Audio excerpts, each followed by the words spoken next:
তৃণমূলে গোষ্ঠীদ্বন্দ্বের জেরে পঞ্চায়েত সমিতির সদস্যের বাবাকে মারধর ও জানে শেষ করে ফেলার চেষ্টা, সেই সঙ্গে চোখ নষ্ট করে দেওয়ার ঘটনায় তৃণমূল ব্লক সভাপতিকে ৩ বছর কারাদণ্ড দিল আদালত। তারপরেই দেখা গেল সাজা ঘোষণার পর ছাড়াও পেয়ে গেল অপরাধী।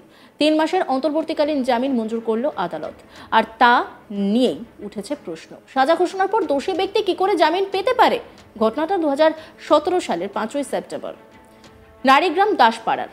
তৎকালীন পূর্ব বর্ধমানের রায়ান 1 নম্বর পঞ্চায়েত সমিতির সদস্য জীবন কৃষ্ণ পালের বাবা দেবপাল পাড়ার দুর্গাতলায় বসেছিলেন। অভিযোগ, সেই সময় কাকলি গুপ্ত তার নেতৃত্বে অভিযুক্তরা তার উপর অতর্কিতে লাঠি, রড সহ ধারালো অস্ত্র নিয়ে আক্রমণ করে। গুরুতর আহত অবস্থায় তাকে প্রথমে বর্ধমান মেডিকেল কলেজ হাসপাতাল, তারপর সেখান থেকে কলকাতায় রেফার করা হয়।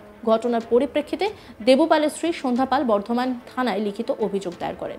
অভিযোগ করেন কাকলি গুপ্ত, কার্তিক বাগ, মানস ভট্টাচার্য, শেখ জামাল সহ 15 জনের নামে।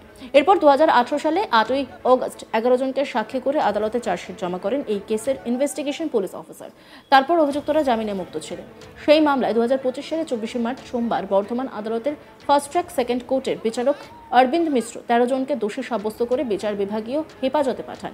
কিন্তু কেন্দ্রীয় সংশোধনাগারে যাওয়ার পথে অসুস্থ হয়ে পড়েন 4 জন। কাকলি গুপ্ত সহ মানস ভট্টাচার্য, শেখ জামাল, কার্তিক বাদ হাসপাতালে ভর্তি হন, যার ফলে 26 তারিখ মেডিকেল গ্রাউন্ডে আটকে যায় আদালতের সাজা ঘোষণা। কারণ 4 জন সশরীরে উপস্থিত থাকতে না পারায় আদালত সাজা ঘোষণা স্থগিত রাখে।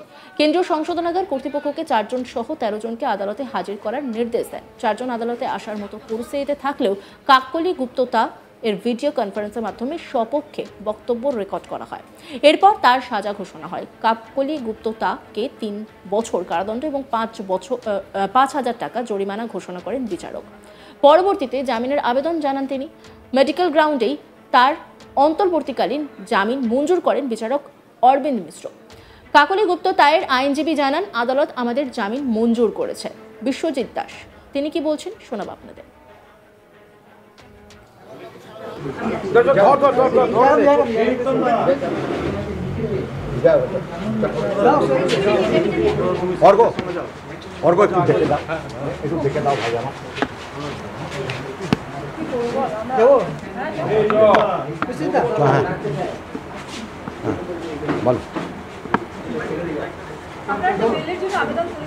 হ্যাঁ, এটা আইনের প্রসিডিওরে যেহেতু 3 বছর পর্যন্ত সাজা দিয়েছেন, আমাদের সিআরপিসির নিয়ম অনুযায়ী 389-এতে ওই কোর্টের পাওয়ার আছে, উনি ইচ্ছা করলে বেল কনসিডার করতে পারেন আসামি।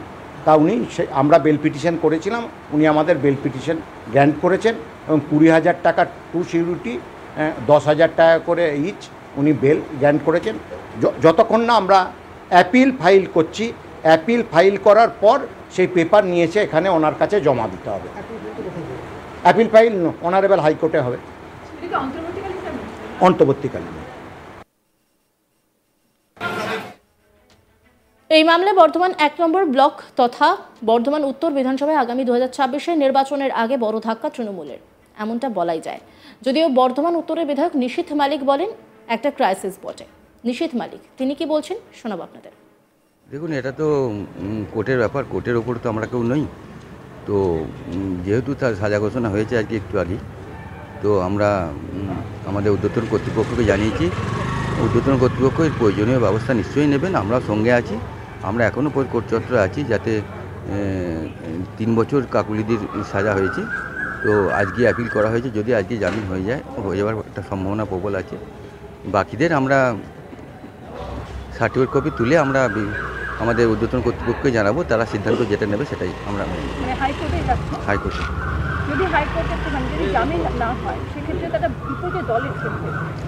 না, দেখুন একটা কথা বলতে পারি, আমাদের নেতৃত্বস্থানীয় যারা আছে সাজা ঘোষণা হয়েছে তাদের নাম, যাদের ইয়েতে, তো সাময়িক একটু দলের হবে হলেও আমরা সেটা আমাদের কর্মীরা, সব সামনের কর্মীরা সবাই ওদের পাশে আছে, আমাদের দলের পাশেও আছে। যারা এই অভিযোগকারী তারাও তৃণমূলে? অবশ্যই, এটা 17 সালের কেস। এটা এই ব্যাপারটা নিয়ে তো ঊর্ধ্বতন কর্তৃপক্ষ, এটা আমাদের কোর্ট অর্ডার দিয়েছে, কোর্ট ডিসিশন নিয়েছে। এটা গোষ্ঠীদ্বন্দ্ব আমি বলবো না, একটা ঘটনা ঘটেছিল 17 সালে। তো বিরোধীদের সব হাতে কি তুরুপের তাস নয় এটা? না, এটা বিরোধীরা সেরকম কিছু ইয়ে করতে পারবে না, কেননা এটা সবটাই আমাদের নিজেদের মধ্যেই একটা ঝামেলা হয়েছিল, তার পরিপ্রেক্ষিতে একটা সাজা ঘোষণা হয়েছে। এটা বিরোধীরা এখানে কোনো কিছু করতে পারবে বলে আমার মনে হয় না। নিজেদের মধ্যেই ঝামেলা, তার মধ্যে গোষ্ঠীদ্বন্দ্ব। হ্যাঁ, অবশ্যই। গোষ্ঠীদ্বন্দ্বে একজনের চোখ নষ্ট হয়ে গেল এবং পদাধিকারীরা আজকে জেলে। কি বলবেন? বললাম তো, আমাদের পদাধিকারী জেলে তাদের জন্য আমাদের ঊর্ধ্বতন কর্তৃপক্ষ জানিয়েছি, তারা যা ব্যবস্থা নেবেন আমরাও সঙ্গে থাকবো, আমরা ওদের পাশে আছি, এটুকু তাদেরকে আমরা জানিয়ে দিয়েছি। এবং আমরা সুপ্রিম কোর্টে, হাইকোর্টে আমরা অ্যাপিল করবো আগামী দিনে আমাদের সার্টিফিকেট কপি পাওয়ার পর। আর আমাদের সংগঠনে এতে ক্ষতি করতে হবে না, আমাদের সংগঠন এতে ঠিকই থাকবে, সাময়িক একটু বিপর্যয় হবে, তারপর আমরা ঠিক সামলে নেব। অন্যদিকে তৃণমূলের মুখপাত্র প্রসেনজিৎ দাস বলেন, দল পাশে আছে, খুব শীঘ্রই সাজাপ্রাপ্তদের বের করে দেওয়া হবে। তৃণমূল মুখপাত্র তিনি কি বলছেন শোনাব আপনাদের। দেখুন, আমি একটা কথা বললাম, 17 সালের ঘটনা, এবং যিনি আহত হয়েছেন উনিও আমাদের দলের কর্মী, কিন্তু উনি বলছেন যে আমি ওনাদের চিনি না, ওনারা এসেছিল নাকি। আর যারা সাক্ষী তারাও বলছে চিনি না। এরপরে রায় এসেছে, রায় নিয়ে আমরা কোনো কথা বলবো না, দল ওদের পাশে আছে এবং আমরা শিওর যে উচ্চ আদালতে আমরা ওদের নির্দোষ প্রমাণ করে আবার ফিরিয়ে আনতে পারবো। তাদের পাশে রইবে? হ্যাঁ, আর দল সবসময় পাশে আছে। যারা অভিযোগকারী তারাও তো তৃণমূল কংগ্রেসের লোক। না, তারা তো অভিযোগ করে বলছে এদের চিনি না, তাদের পাশে তো আমরা সবসময় আছি।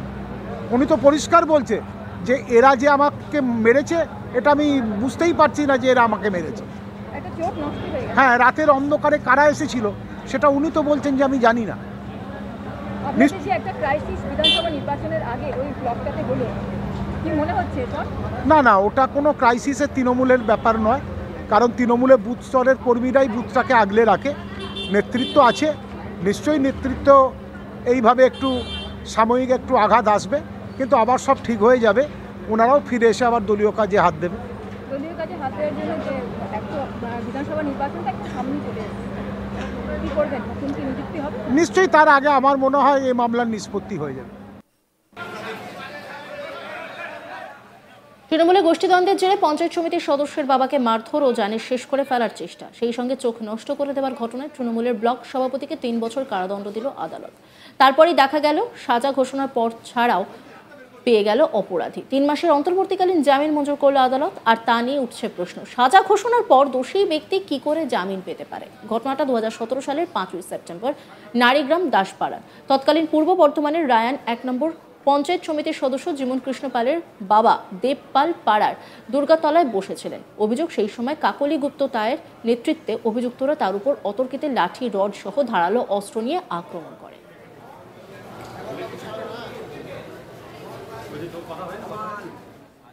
অন্যান্য খবরের আপডেটের জন্য অবশ্যই নজর রাখুন আজ তাক বাংলার ইউটিউব স্ট্রিমিংয়ে। লাইক, কমেন্ট, শেয়ার এবং সাবস্ক্রাইব করতে ভুলবেন না।